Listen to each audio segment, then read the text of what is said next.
Hey, so you need to give somebody access to your Hotjar account. Easy.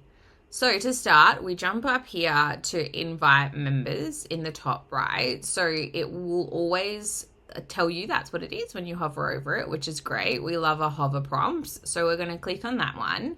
And then it's going to send us to this next screen where you have to select your organization. So you might be in multiple. So if that's the case, obviously pick the one that is the one that you need to add people to. So I've only got access to the one. So that's what I'm going to select.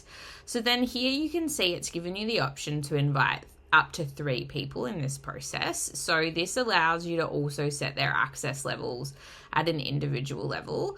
So access levels, there's 3 levels. So there's read only, which means they can only look at the data. There's read and write, which means that they can interact with and create new saved heat maps, click tracking, and all that beautiful stuff.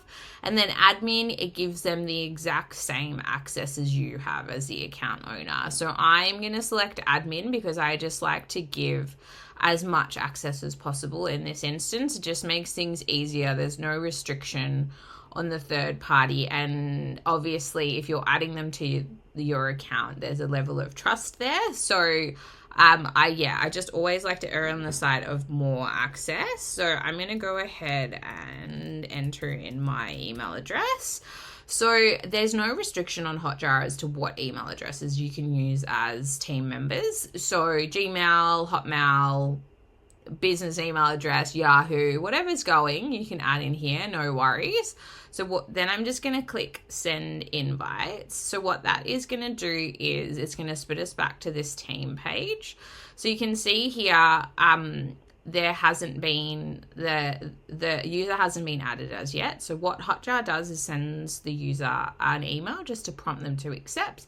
So once that's the case, they will pop up in here. You will see them in here and they will have the same access to you in Hotjar, and they can look at heat maps to their heart's content.